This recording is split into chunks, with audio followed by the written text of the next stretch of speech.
अब हुआ, ठीक है। तुम क्या हुआ कि तुम यहां से कहा जा रहा है, नावा मुंडी जा रहा है, और तुम तो ड्यूटी में आया नहीं आया, बेसिक पे तो मिल गया, बेसिक पे तो आपको मिल गया ना जी, बेसिक पे तो आपको दे दिया, बेसिक पे दे दिया, मगर आपको क्या नहीं मिलेगा, अलाउंसेस नहीं मिलेगा। इसीलिए उसको पार्ट बाय पार्ट करके रखा है, उसको पार्ट बाय पार्ट इसी के करके रखा है कि परक्यूजिट, परक्यूजिट ऐसा है कि वो परक्यूजिट क्या होता है वो हम पढ़ाएंगे अभी, ठीक है। अभी पहले यहाँ पर अलाउंसेस वो होता है जो कि आपको कोई काम के बदले में, मान लो कि आप क्या कर रहे हैं, बेसिक पे आपको मिला, आप कोई काम मान लो कि जैसे कि क्या होता है कि आपको पेमेंट के जगह में आपको क्या बोला कि चलो आप अपना बच्चा को जो स्कूल में पढ़ाता है, बच्चे को जो स्कूल में पढ़ाता है उसमें कितना पैसा लगता है जी, तो बोला कि हर महीना 3,000 रुपया लगता है सर, ठीक है हमसे ले लेना 3,000 रुपया, हमसे 3,000 रुपया तुम ले लेना। तो वो क्या है, तुमको सैलरी नहीं दे रहा, वो बोल रहा है कि हम तुमको अलाउंसेस दे देंगे, जाओ इस नाम से बोल के अलाउंसेस दे देंगे, ठीक है। अब क्या बोला कि तुम आने जाने में क्या करता, कि कितना पैसा लगता तुमको गाड़ी से आने में, तो बोला कि 50 रुपया डेली लगता, तो महीना का कितना हो गया, 50 इंटू 1,500 रुपया, ठीक है मेरा ले लेना, तुम ट्रैवलिंग अलाउंसेस बोल के तुमको एक तो दे दिया, ठीक है। और क्या है, अब बोला कि ठीक है, अलाउंसेस तो समझ में आया क्या होता है, अलाउंसेस समझ में आया ना, सैलरी के अलावे तुमको काम करने के दौरान तुमको उस काम कर रहा है, वो जो काम करने में तुम आना जाना कर रहा है, या फिर तुम घर भाड़ा में लिया है, ठीक है। क्या हुआ, हम घर भाड़ा में लिया, हम टाटा स्टील में, हम बाहर से, हम क्या धनबाद से आए हैं, आए टाटा स्टील में मेरा नौकरी है टाटा स्टील बोला कि क्या कहाँ रह रहा है जी, तो अभी तो हम रेंट में लेके एक तो लॉज में रह रहे हैं, कहाँ लॉज में रह रहा है, तुम एक तो रेंट ले लो, घर भाड़ा में ले लो, मेरे से क्या ले लेना, एचआरए ले लेना, क्या ले लेना, एचआरए ले लेना, तो क्या हो गया, वो अलाउंसेस हमको दे दिया। अब वो क्या हुआ, वो बेसिक पे स्लिप में एचआरए बोल के इतना रुपया हमको दे दिया, दे दिया ना। अब ये समझ में आया ना अलाउंसेस क्या हुआ। अब परक्यूजिट समझो क्या है, परक्यूजिट क्या है। अब तुमको क्या बोला, टाटा स्टील बोला कि कैसे आना जाना करता है जी, तो वो तो मिनी बस जो चलता है उसमें हम आना जाना करते हैं, कितना तो 1,500 रुपया लगता है। अरे तुम ऐसा क्या करता है, 1,500 रुपया तुमको मिल रहा है ना, मैं अलाउंसेस, बोला हाँ मिल रहा है, छोड़ दे अलाउंसेस मत लो, अब लो गाड़ी का चाबी, तुम कल से गाड़ी से आना, कार का चाबी दे दिया तुमको कार का चाबी दे दिया। अब वो क्या कहलाया, तुम अब वो परक्यूजिट कहलाया। तुमको जब पैसा दे रहा था, पैसा जब दे रहा था वो अलाउंसेस था, अब तुमको क्या दे दिया, उसके जगह में क्या दे दिया, गाड़ी दे दिया। अब क्या हो गया, वो तुम्हारा परक्यूजिट हो गया, क्या हो गया, परक्यूजिट हो गया। तो तुमको जो गाड़ी दिया, कंपनी गाड़ी दिया, तो उसका तो वैल्यूएशन है ना, उस पे भी टैक्स लेगा सरकार। अब क्या हुआ कि तुमको बोला कि तुम भाड़ा में रहता है ना जी, भाड़ा हमसे कितना, 5,000 रुपया महीना होता है ना, ले लेना भाड़ा, 5,000 रुपया महीना ले लेना। तो बोला कि ठीक है ठीक है ठीक है, तुम अच्छा काम कर, सब बोला कि अरे तुम काहे भाड़ा का घर में रहता जी, मेरा घर है वहां पर, है ना, है मेरा घर है, जाओ तुम चाबी है, एक गार्ड को बुलाए, चाबी दे दो इसको घर का, जाओ तुम रहना घर में, ठीक है। उसमें क्या किया कि सोफा वोफा फर्निश, पूरा फर्निश्ड घर है, क्या है, पूरा वेल फर्निश्ड घर है, वो भी आएगा, पढ़ेंगे हम लोग, फर्निश्ड घर होता है, अनफर्निश्ड घर होता है, सब अभी पढ़ेंगे। तो घर ही दे दिया कंपनी, तो घर दे दिया तो वो क्या कहलाएगा, परक्यूजिट कहलाएगा। और अगर ये दे रहा था, उसमें भाड़ा दे रहा था हमको, तो वो क्या कहलाएगा, अलाउंसेस कहलाएगा, वो क्या कहलाएगा, अलाउंसेस कहलाएगा। अब परक्यूजिट क्या हो गया, उसके बदले में हमको दे दिया, क्या बोला कि तुम कहाँ पर बच्चा को पढ़ाता है, तो बोला लॉयला में पढ़ाते हैं, कितना लगता है, तो 2,500 रुपया हर महीना लगता है, ठीक है। अरे काहे वैसा करता, मेरा स्कूल है उसमें जाओ भेज दो, मेरा अपना स्कूल है वहां पर भेज दो, हो गया स्कूल का, वो क्या हो गया, परक्यूजिट हो गया, समझ में आया ना। उसमें क्या, यहाँ पे क्या हो रहा है, कुछ पैसा मिल रहा हाथ में, और उसमें क्या मिल रहा, कोई चीज मिल जा रहा आपको, वो परक्यूजिट हो गया, क्लियर है, समझ में आया। अब यहाँ पे देखो, अलाउंसेस और टैक्सेबल परक्यूजिट, ये दोनों समझ में आया आपको। अब यहाँ पे आ जाओ, ग्रॉस सैलरी, क्या हो गया, ये सब मिला के तुमको एक तो सैलरी बन गया, तुम्हारा इतना महीना में सैलरी आए। क्या, perquisite, allowances, basic, fees, bonus, commission, सब मिलके क्या हो गया, बेसिक ग्रॉस सैलरी तुमको इतना रुपया मिला। क्लियर, ग्रॉस सैलरी मिल गया।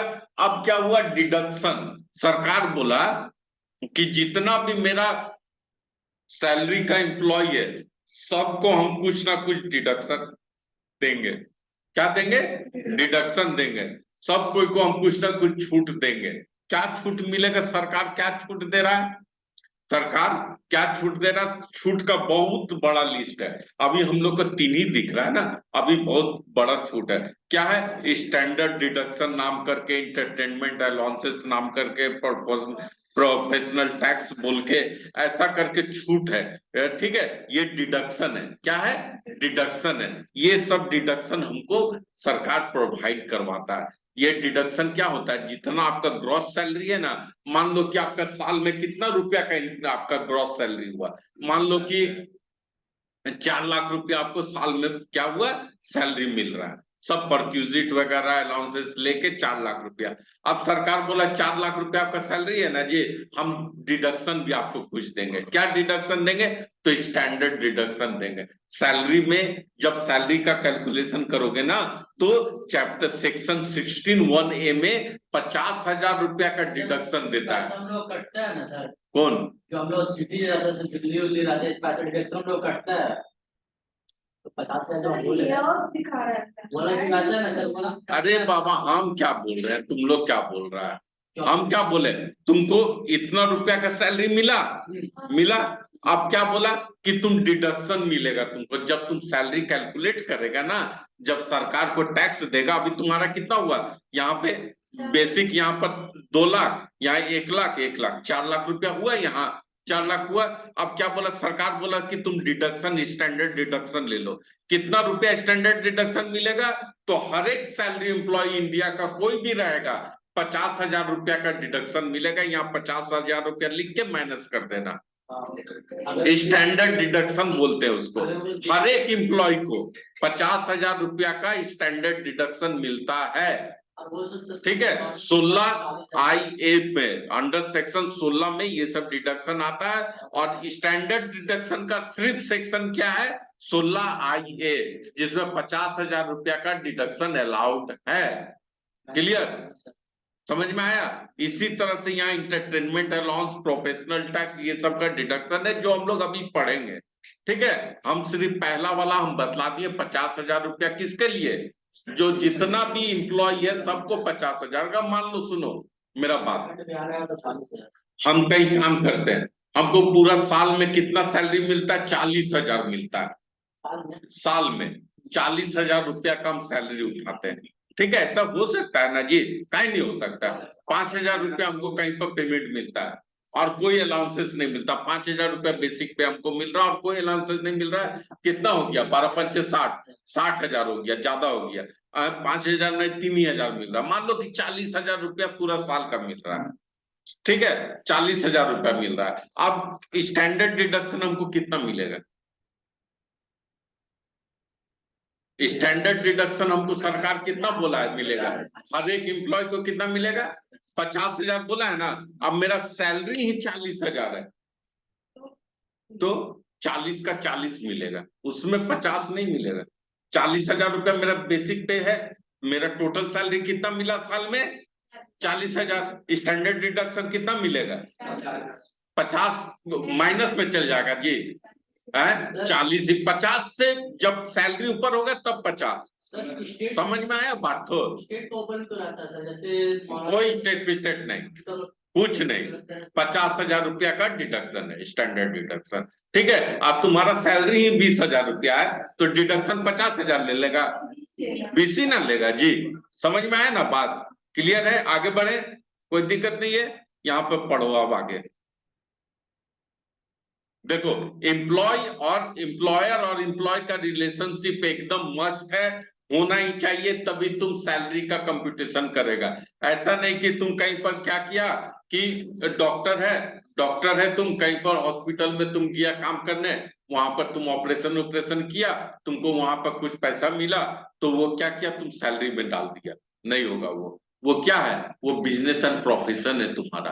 तुम डॉक्टर का बिजनेस एंड प्रोफेशन में है, ठीक है। अगर तुम डॉक्टर है और तुम किसी का अंडर में काम कर रहा है और वहां पर तुमको क्या मिल रहा है, वहां पर फीस मिलता है, वहां पर तुम्हारा, अगर डॉक्टर, बहुत सारे डॉक्टर ऐसा भी है, नरवे राम जो है, ठीक है, ब्रह्मानंद है, ब्रह्मानंद में जो डॉक्टर है वो लोग को सैलरी पे रखा है, तो वहां पे एम्प्लॉय और एम्प्लॉयर का रिलेशन है, वहां पर फीस उसको, वहां पर कोई आके उसको फीस नहीं देता है, वहां पे क्या है, उसका जो ब्रह्मानंद का जो मालिक है उसको पेमेंट करता है, तो उस समय वो डॉक्टर के लिए क्या है, वो क्या है, सैलरी है, वो क्या है, सैलरी है, उस समय उसका फीस नहीं है वो, ठीक ना। अगर मान लो हम डॉक्टर हैं, हम क्या किए, हम एमजीएम में क्या है, हम एमजीएम में सरकारी में काम कर रहे हैं, तो क्या है, सरकार का हम क्या है, एम्प्लॉय है। अब मेरा एम्प्लॉय एम्प्लॉयर का रिलेशनशिप हो गया, हर महीना मेरा अकाउंट में इतना पैसा घुसता है ना, तो वो क्या है, उस समय इनकम फ्रॉम सैलरी हो गया, वो समय मेरा प्रोफेशन नहीं है वो मेरा क्या है, एम्प्लॉयर और एम्प्लॉय का रिलेशन हो गया। अगर हम अपना कोई ये खोल के रखें कि ये हॉस्पिटल, हम अपना हॉस्पिटल खोल के रखे हैं, ठीक है, अब आपको ऑपरेशन हम करते हैं, तो वो क्या हो गया, फीस है, उस समय मेरा बिजनेस एंड प्रोफेशन में जाएगा। हम जैसे एडवोकेट हैं, है ना, हम एडवोकेट हैं, हम अगर मान लो कि कोई का केस लड़ते हैं, तो वो मेरा किस हेड में जाएगा, कौन हेड में है? 5 हेड में कौन हेड, पीजीबीपी में जाएगा, कौन सा, पीजीबीपी हेड में उसका टैक्स कैलकुलेशन होगा, होगा ना। अगर हम एडवोकेट है ना, हम क्या किए, हम एचडीएफसी बैंक में ज्वाइन कर लिए, क्या उसका लीगल का काम हम देखेंगे, तो अब वो क्या हो गया, सैलरी हो गया मेरा। अब क्या हुआ, वहां से हमको सैलरी मिल रहा, हम उसके लिए काम कर रहे हैं, ना कि हम अपना काम कर रहे हैं, क्लियर, ठीक है। बिजनेस में ये एम्प्लॉयर और एम्प्लॉय का रिलेशनशिप होना जरूरी है। अब देखो, सैलरी को कैलकुलेट कैसे करते हैं, salary and is taxable under the head of income slab, basic charges क्या होता है, अर्लियर ऑफ, अब यहाँ पे आ जाओ, जैसे मान लो कि सैलरी, ठीक है, सैलरी क्या होता है कि मान लो कि तुम्हारा सैलरी अभी मान लो असेसमेंट ईयर क्या चल रहा है जी, 23-24 चल रहा है, असेसमेंट ईयर चल रहा है ना, 23-24। अब क्या हुआ, मार्च का सैलरी जो है, मार्च का सैलरी तुम्हारा कितना, कौन सा साल का तुम कैलकुलेट करेगा, कौन साल का टैक्स सरकार को देगा, 22-23 का देगा, 23-24 में देना है, कब तक देना है, जुलाई तक, इंडिविजुअल का जुलाई तक अभी फाइलिंग कर देना है, यही महीना में फाइलिंग कर देना। अब डेट अगर सरकार बढ़ाया तो वो अलग मैटर है, मगर जुलाई 31 जुलाई तक लास्ट डेट है अपना आईटीआर फाइल करने का। अपना आईटीआर कब फाइल करना है, 31 जुलाई तक फाइल कर देना है?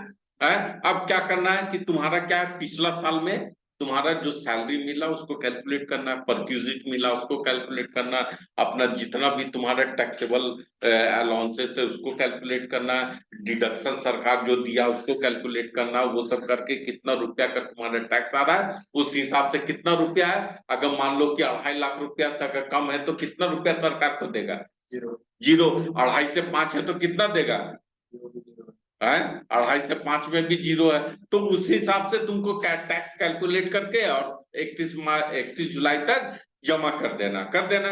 अब क्या हुआ कि तुम्हारा मार्च का पेमेंट, सुनो, मार्च का पेमेंट तुमको अप्रैल में मिलता था मगर अभी तक नहीं दिया, बोला कि ठीक है देंगे, तुम काम कर चुका है, तुम एचडीएफसी बैंक में काम कर लिया मगर पेमेंट किसी कारण से तुम्हारा अभी तक नहीं दिया, नहीं ना मिला तुमको, तो क्या उसका टैक्स सरकार को देगा, नहीं देगा।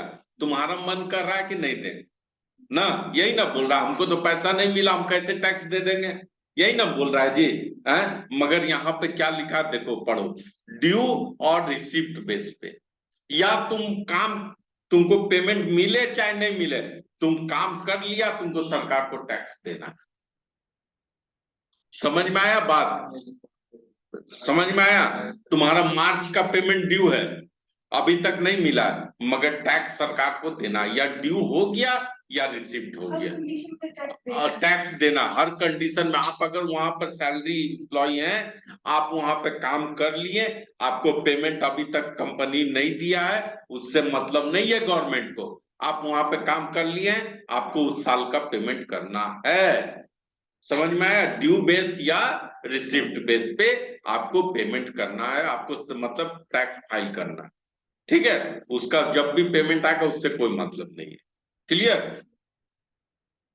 अब यहां पे आ जाओ। या फिर एडवांस मिला, उस पे भी टैक्स तुमको देना है।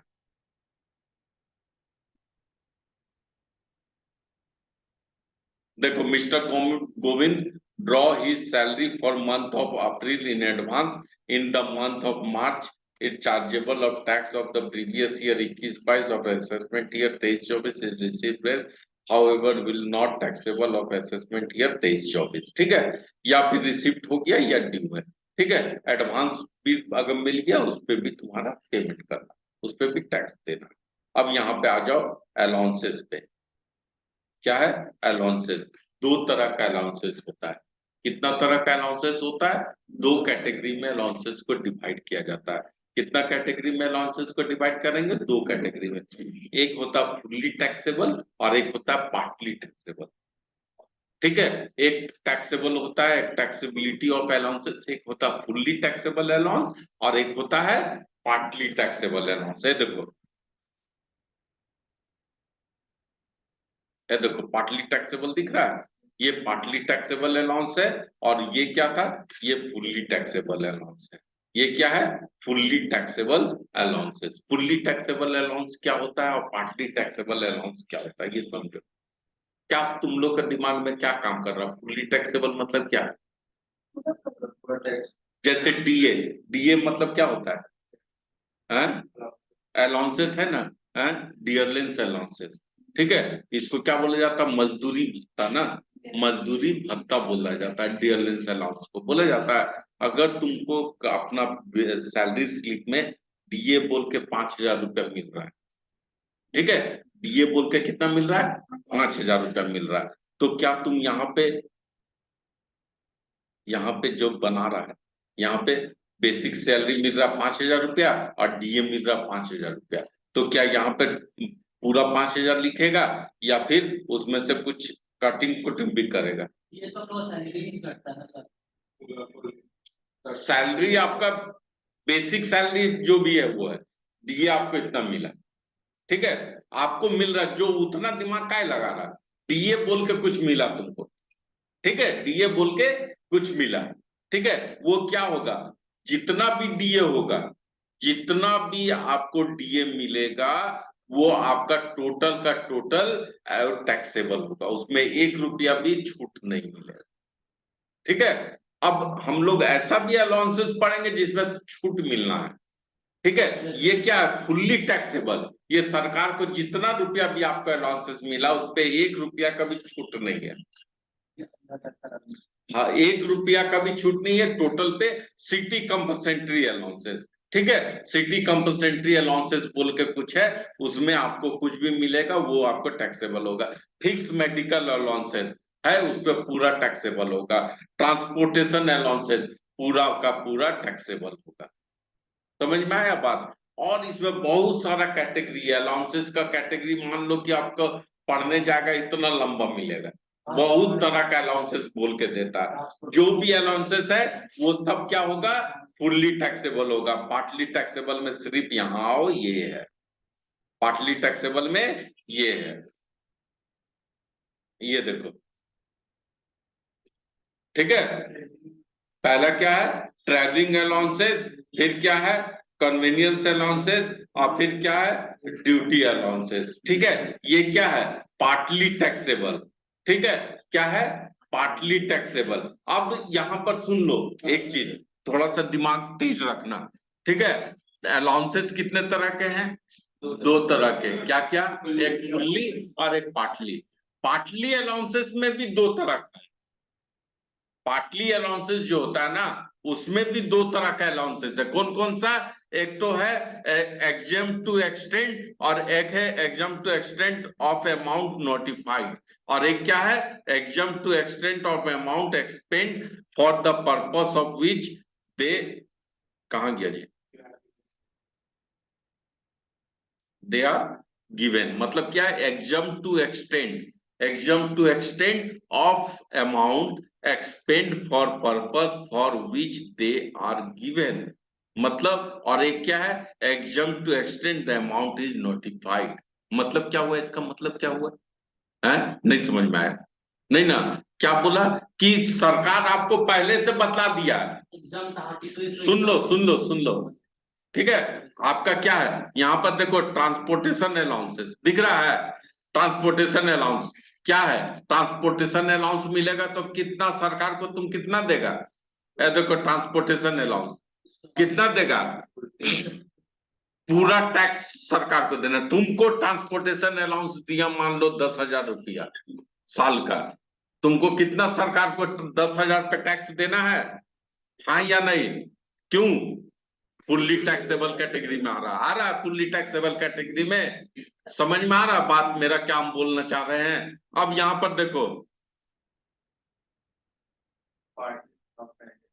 देखो यहां पर भी ट्रांसपोर्टेशन अलाउंस है मगर ये किस तरह का ट्रांसपोर्टेशन अलाउंस है, पार्टली है, वहां भी तो ट्रांसपोर्टेशन अलाउंसेस मिल रहा है तो ट्रांसपोर्टेशन अलाउंस हमको बोला यहाँ पर आधा, मतलब हमको यहाँ छूट भी सरकार दे रहा है और वहां पर ये दे रहा है, ऐसा क्यों, यहाँ पर देखो बिकॉज क्या लिखा हुआ है, अगर transportation allowance granted to an employee who is blind, अगर आंख से अंधा है और डेफ्ट और डम्ब, मतलब ये डेफ्ट डम्प मतलब कि हाथ पैर नहीं है वैसा बोलने वाला गूंगा है, वो अगर वैसा आदमी ऑर्थोपेडिक है हैंडीकैप है, उसको अगर ट्रांसपोर्ट अलाउंस अगर मिल रहा है कोई कंपनी में तो उसको कितना रुपया तक छूट है, 3200 रुपया तक अगर महीना में मिल रहा है ना तो उसको 1 रुपया भी उस पर टैक्स नहीं देना है सरकार को, समझ में आया। अगर आपका सब हाथ पैर आंख मुंह सब ठीक है, गूंगा बहरा लंगड़ा नहीं है, तो आपको 1 रुपया का भी सरकार से छूट नहीं मिलेगा, ठीक है, फुल्ली मतलब फुल्ली मिलेगा मतलब पूरा टैक्स सरकार को देना होगा, ठीक है, तो फुल्ली टैक्स तो पेमेंट तो पूरा देना मतलब मिलेगा तुमको। अब इसमें क्या है, ये क्या चीज बोला जाता है, extreme exam to extend the amount notified, मतलब सरकार नोटिफाई कर चुका है, सरकार नोटिफाई कर दिया कि आपको 3200 रुपया से ज्यादा का छूट नहीं मिलेगा, कितना छूट मिलेगा, 3200 रुपया तक छूट मिलेगा, क्यों, हैंडीकैप है डम्प है अंधा है मुंह से बोल नहीं पा रहा गूंगा है, ठीक है, वैसा आदमी को कितना ऑर्थोपेडिक है वैसा आदमी को कितना 3200 रुपया तक का छूट है, तो ऐसा आदमी अगर काम कर रहा है अगर जितना 10,000 रुपया है तो 3200 माइनस में जितना अमाउंट है उसका टैक्स लगेगा। हाँ 3200 रुपया, अगर मान लो कि हर महीना उसको कितना मिल रहा है, 4,000 रुपया मिल रहा है, 4,000 रुपया मिल रहा है, अब कितना उसको टैक्सेबल करेगा, 800 रुपया टैक्सेबल करेगा, 3200 रुपया छूट करेगा, समझ में आया बात, तो कोई दिक्कत नहीं है यहाँ तक। अब यहाँ चिल्ड्रन एजुकेशन अलाउंसेस, अगर कोई भी यहाँ पर कुछ नहीं लिखा है अंधा काना कुछ नहीं लिखा है यहाँ पे, यानी सबके लिए अलाउ है, आपका बच्चा है